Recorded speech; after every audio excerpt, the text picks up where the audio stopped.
कि लालू जी के सरकार में जो 2.5 घंटे पर एक मर्डर होती थी, 4 घंटे पर बेटी बहू की बलात्कार होती थी, दर्जनों में गांव में हजारों लोगों का कत्ल हुआ, तो आपकी भी राजनीति गरीबों की बुनियाद लाश पे रही, आपकी भी राजनीति गरीबों के हत्या बलात्कार पर रही। और इसी के विरुद्ध में नीतीश जी को मौका मिला। नीतीश कुमार ने अमीरदास आयोग को भंग करके तमाम अपराधियों को बचाने का काम किया।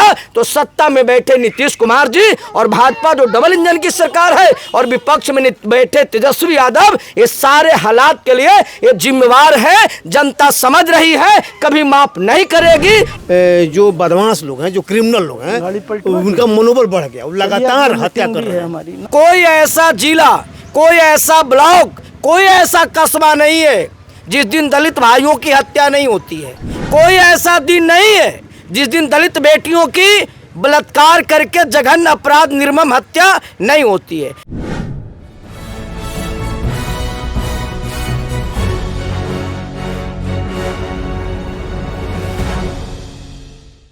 अभी रंजीत पासवान की हत्या के मामले में बहुजन समाज के पार्टी के नेता लोग मौजूद हैं, प्रदेश महासचिव जी मौजूद हैं। आइए उनसे जानने की कोशिश करते हैं। तो सर, सबसे पहले रंजीत पासवान जी के हत्या के मामले में आप लोग उनके घर पे आए हैं, तो आप लोग किस तरह से उनको सहयोग करने की संभावना दिए? दरअसल बहुजन समाज पार्टी के केंद्रीय प्रभारी परमादरणीय एडवोकेट नर्मदा प्रसाद अहिवार साहब, हमारे साथ बहुजन समाज पार्टी के प्रदेश अध्यक्ष सम्माननीय शंकर महतो जी, प्रदेश महासचिव इधर हमारे बैठे हैं हरिकेश्वर पासवान जी, और मैं व्यास मणिदास प्रदेश के महासचिव हूँ।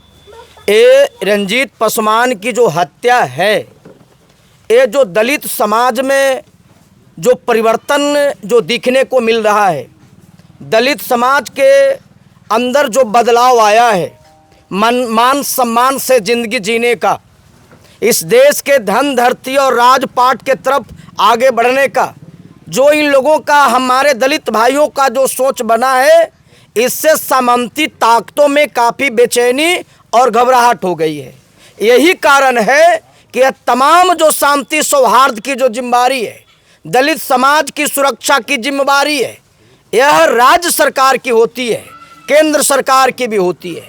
लेकिन राज्य सरकार से हम दलित समाज को सुरक्षा का उम्मीद क्या करें?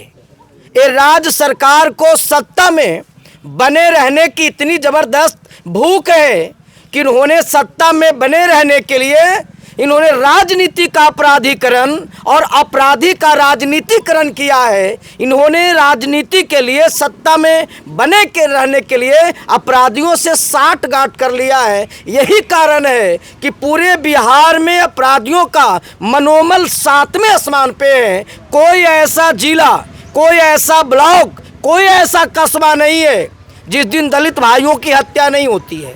कोई ऐसा दिन नहीं है जिस दिन दलित बेटियों की बलात्कार करके जघन्य अपराध, निर्मम हत्या नहीं होती है। यह रंजीत कुमार पासवान का हत्या नहीं।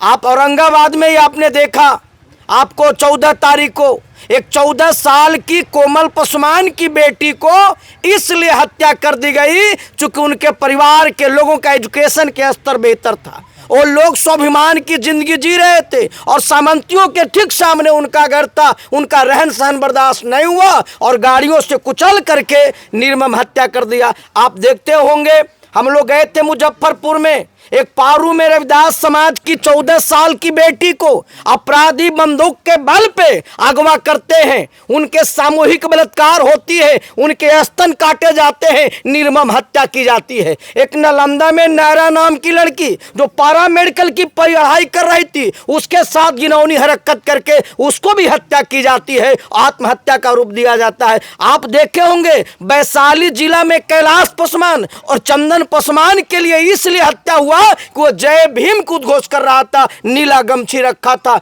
आप देखे होंगे दरभंगा में मुन्ना पासवान की हत्या, आप देखे होंगे नालंदा में राकेश पासवान की हत्या। कोई ऐसा दिन नहीं है जिस दिन दलित जुबाओं की हत्या नहीं होती। हत्या का कारण यह है कि गरीब समाज मान सम्मान की बात करने लगा है, हक अधिकार की बात करने लगा है, इस बिहार के देश के राजपाट में भागीदारी की बात करने लगा है। यही कारण है कि सामंती ताकतें जो हमारे बाप दादाओं को खाट पर बैठने नहीं देता था, सामंती ताकतें हमारे बाप दादाओं को मतदान नहीं करने देता था, सामंती ताकतें हमारे लोगों को स्कूल नहीं जाने देता था, कुल मिलाकर के वह गुलाम बना के रखा था। ये युवा समाज जो है, ये जो युवा शक्ति है, उन तमाम बेड़ियों को तोड़ करके सरकार के अव्यवस्था के खिलाफ भी अपना मुहिम मुकाम को आगे बढ़ चढ़ के हिस्सा ले रहा है। यही कारण है कि अपराधी तख्तों का जो है उन लोगों का मनोबल 7वें आसमान पे है, मनोबल को तोड़ने का काम कर रहा है। आपने देखा उनकी पत्नी रो रही थी, उनकी मां बिलख रही थी।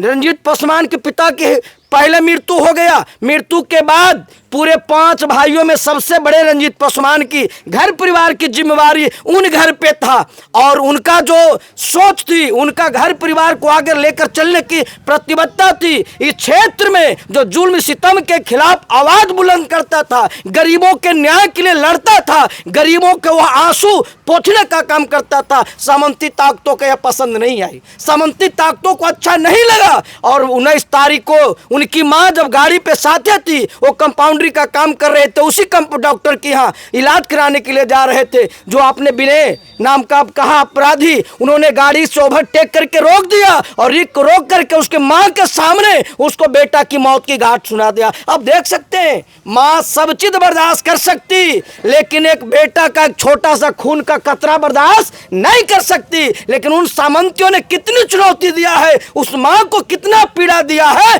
कि एक मां जिसको पाला पोसा घर में रखा, उसके सामने बेटा की हत्या की जाती है। नीतीश जी, ये आपकी बेशर्मी की प्रकाष्ठा है। आप सत्ता में बने रहने के लिए ऐसे माओं को, आत्मा को कुचलने का काम नहीं करिए। सत्ता में बने रहने के लिए मां के सामने बेटा को मौत की घाट उतार करके आप अपनी अपराधियों के साथ साठ घाट होने का प्रमाण नहीं करिए। मैं इस चुनौती के माध्यम से, मैं इस पल में इस वीडियो के माध्यम से नीतीश कुमार को बता देते हैं कि जंगल राज की खात्मा सुशासन के नाम पर नीतीश जी सत्ता में आपको बैठाया था और एक बार नहीं 4 बार मौका दिया, लेकिन आपकी सरकार में जंगल राज से बढ़ के आप काम कर रहे हैं। कुल मिलाकर के सत्ता में बने रहने के लिए आप अगड़े और पिछड़े की बात करते हैं। आप यहाँ पे जो सांप्रदायिक शक्तियां हैं उसके भी साथ आप जो है सरकार चला रहे हैं। आपके सरकार में विकास के सारे काम बंद है, गरीबों की हत्या हो रही है, बेटी बहुओं की बलात्कार हो रहा है, कोई आवाज न उठा सके, मनोबल तोड़ने का प्रयास कर रहे हैं। लेकिन इस वीडियो के माध्यम से पूरा चुनौती के साथ कह सकता हूं कि चाहे गोदी मीडिया इसका आवाज उठाए या न उठाए, विपक्ष में बैठा तेजस्वी यादव जी, आप चाहे इस अपराध के मुद्दे पर आप नीतीश जी सवाल पूछिए मत पूछिए, चाहे अपराध के मुद्दे पर आप सरकार को घेरिए मत घेरिए। मुझे मालूम है कि आप विपक्ष में बैठे हैं, अपराध के चलते, जंगल राज के चलते आपकी सरकार चली गई थी, तो विपक्ष में भी वही जंगल राज के बहक बैठे हैं और सत्ता में वो भी समझिए कि बने रहने की जो भूख है, ये लोग भी सत्ता में, इनकी भी बुनियाद अपराधियों पर है। क्यों? चूंकि लालू जी की सरकार में दर्जनों नरसंहार के अंजाम हुए थे। रामपुर, चौरम, नोनही, नगमा, दमुआ, कघड़िया, बेलछी, बारा, शंकर बीघा, बाथे, नारायणपुर, डोहिया, परसबीघा, सेनारी, मियापुर, मटौरा, सावन बीघा, दत्तमई, सैकड़ों दर्जनों गांव में हजारों लोगों की कत्ल हुआ था। न्याय की आंस में आंखें पतरा गई थी, लेकिन आपके सरकार में न्याय नहीं मिला था। लेकिन ऐसी सामाजिक न्याय के सरकारों ने, सामाजिक संगठनों ने, बहुजन समाज पार्टी ने न्याय के खिलाफ आवाज उठाया थी, न्याय की मांग की थी, तो एक अमीर दास आयोग गठन हुआ था और नीतीश कुमार उसी अमीर दास आयोग को भंग करके सरकार में आए थे, सारे अपराधियों को बचाने का काम किया। इस वीडियो के माध्यम से हम ये कहते हैं कि लालू जी के सरकार में जो 2.5 घंटे पर एक मर्डर होती थी, 4 घंटे पर बेटी बहू की बलात्कार होती थी, दर्जनों में गांव में हजारों लोगों का कत्ल हुआ, तो आपकी भी राजनीति गरीबों की बुनियाद लाश पे रही। आपकी भी राजनीति गरीबों के हत्या बलात्कार पर रही और इसी के विरुद्ध में नीतीश जी को मौका मिला। नीतीश कुमार ने अमीरदास आयोग को भंग करके तमाम अपराधियों को बचाने का काम किया। तो सत्ता में बैठे नीतीश कुमार जी और भाजपा जो डबल इंजन की सरकार है और विपक्ष में बैठे तेजस्वी यादव, ये सारे हालात के लिए ये जिम्मेवार है। जनता समझ रही है, कभी माफ नहीं करेगी। और जब तक बिहार में न्याय की प्रतीक सर्वांगीण विकास के प्रतीक जब तक बहन कुमारी मायावती जी के नेतृत्व में मानवतावादी सरकार नहीं बनेगी, इन गरीबों का हक अधिकार का रक्षा होने वाला नहीं है, गरीबों का अधिकार मिलने वाला नहीं है। इसी प्रकार से होता रहेगा। उसका एक विकल्प है, वह है कि हमारे सारे गरीब लोग आपस में गिलवे शिकवे सब भुला करके और इस बिहार में मानवतावादी बिहार में बसपा की सरकार बनानी होगी, तब लोगों का कल्याण मिलेगा। ये मेरा लोगों से संदेश है। मैं प्रदेश महासचिव बहुजन समाज पार्टी बिहार प्रदेश व्यास मुनिदास। बहुत बहुत धन्यवाद। नेतागण हमारे साथ मौजूद हैं, रंजीत पासवान जी के घर पे आए हुए हैं। आइए इनसे बात करते हैं। तो सर, आपको क्या लगता है कहाँ तक उम्मीद है प्रशासन पे? देखिए, सरकार जो है नीतीश कुमार की सरकार है और नीतीश कुमार की सरकार और उनके जो तेजस्वी दोनों मिल के जब सरकार बनाए थे, उस समय इन्होंने किया क्या कि एक भारी क्रिमिनल को बचाने के लिए कानून में संशोधन कर दिया। कानून बदल के आनंद मोहन को इन लोगों ने जेल से बाहर कर दिया। उसी के बाद से ये और अत्याचार बढ़ गया है। आप देखिएगा कि अभी ये अमीरदास आयोग के बारे में चर्चा किया कि अमीरदास आयोग को भंग कर दिया। नतीजा क्या हो रहा है कि जो अपर कास्ट के लोग हैं, जो बदमाश लोग हैं, जो क्रिमिनल लोग हैं, उनका मनोबल बढ़ गया। वो लगातार हत्या कर रहे हैं। इसलिए सोच रहे हैं कि हम अगर कुछ भी हत्या करेंगे, कुछ भी गलत काम करेंगे तो सरकार बचाने के लिए हमारे पक्ष में खड़ी हो जाएगी। और नीतीश कुमार कहते हैं कि सुशासन की सरकार है, तो आप देख लीजिए कि सुशासन की सरकार अगर रहती तो क्या किसी क्रिमिनल को बचाने के लिए कानून में संशोधन होता? क्रिमिनल को मतलब जेल में भेजने के लिए संशोधन कानून बनता है कि जेल से छुड़ाने के लिए मानने की संशोधन होता है। तो सबसे बड़ी बात है कि चूँकि देश गलत दिशा में जा रहा है, बिहार को ये लोग गलत दिशा में ले जा रहा है और चूँकि हमारे लोग चूँकि नासमझ हैं, इसलिए सोचते हैं किसी के बहकाव में आ जाते हैं तो हमारे ही ताकत से मजबूत होते हैं, हमारा गर्दन रखने का काम करते हैं। तो इसलिए मेरा अपील है, जो स्थिति जो हुई आप देखिएगा कि रंजीत परिवार को वही चलाता था आदमी, जो परिवार को चलाने वाला था, एक को हत्या कर दिए, पूरा परिवार को नाश हो गया। तो ये कहने का मतलब ये हुआ कि हम लोग, हमारी पार्टी जो है इसको लड़ाई को आगे ले जा रही है। हम पब्लिक के बीच में जाकर बता रहे हैं कि भाई तुम चेत जाओ, अभी भी चेत जाओ। और ये जो बदमाश लोग हैं, जो सरकार में जो बदमाश लोग हैं, ये तरह तरह का हथकंडा अपना के भटकाने का कोशिश करते हैं। उनके फेरा में मत पड़ो और अपने लोगों का साथ दो, अपने लोगों के साथ मिलजुल कर रहो, मजबूती से रहो, तब तुम्हारा कोई नहीं बिगाड़ पाएगा। तो आप लोगों की लड़ाई किससे है, बदमाश लोगों से या अपर कास्ट से? किसी कास्ट नहीं है, सरकार से है। सरकार से है कि चूँकि सरकार बेईमान है, सरकार मान लीजिए गुंडा का साथ दे रही है, आज गुंडों का मनोबल बढ़ रहा है। अगर सरकार जब चली जाएगी, खत्म हो जाएगी ना, तो उनका मनोबल भी गिरेगा। तो इसलिए मूल वजह को हमको पकड़ना पड़ेगा। एक रंजीत पासवान का हत्यारा को हो जाए कुछ नहीं होगा।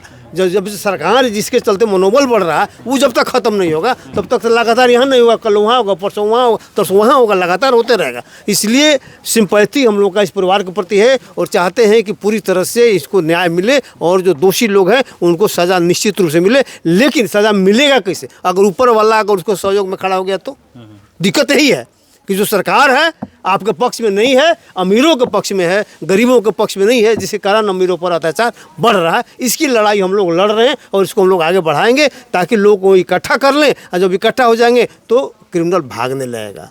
अमीर लोग हिम्मत नहीं करेगा कि गरीब लोगों को तंग करने का। इसलिए कि जब सरकार जो है, सरकार उसका साथ दे रही है, तब दिक्कत हो रहा है। अब सरकार जिस दिन साथ देना बंद कर देगी, अच्छा हम लोग मजबूत स्थिति में हो जाएंगे, हमारी पार्टी मजबूत स्थिति में हो जाएगी, तो किसी को हिम्मत नहीं पड़ेगा। यही हमारी लड़ाई है। चलिए, बहुत बहुत थैंक यू।